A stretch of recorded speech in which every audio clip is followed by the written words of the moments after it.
So my parents were really my first introduction into servant leadership.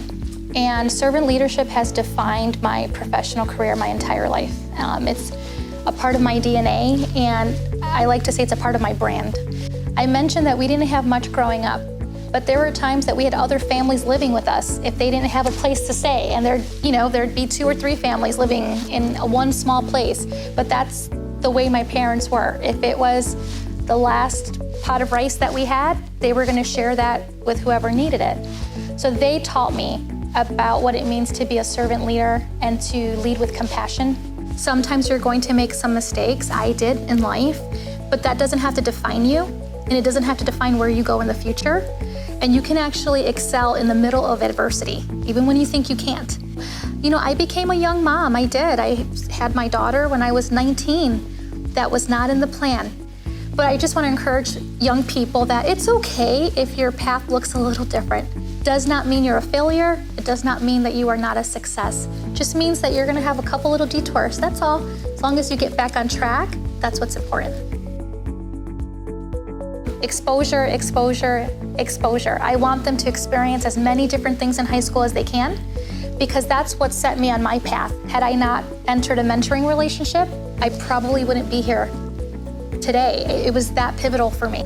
So I believe that work ethic is honestly the one thing that set me apart. And here's why I say that. I had a very untraditional pathway to where I am now as a business owner. So I didn't complete my college degree because my life took a different direction.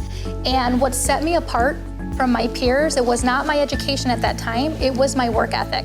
It was that anyone who I worked for could count on me to be reliable, dependable, to always go the extra mile, to show up and be on time, and to do what I said I would do, and usually more than that.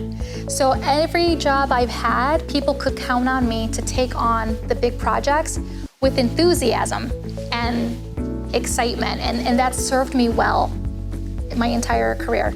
And yeah, it's difficult sometimes to get up early and get to that job on time or to stay late, but if you take pride in what you are doing, you recognize that you bring value to the company that you are working for.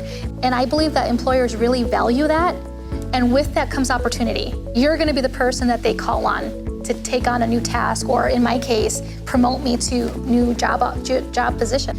You have so much more potential than you know, I promise you. When I was 13 years old at the Clemente Center, I had no idea that I had it in me to open a business, to run not-for-profits, to lead people and lead teams through change and transformation. I didn't see that back then, but someone else did. And I guarantee that there's someone in your life that's gonna see something in you, and when they give you an opportunity, please take it. Don't let those negative thoughts in your head keep you from being great, because you are great and you can do it.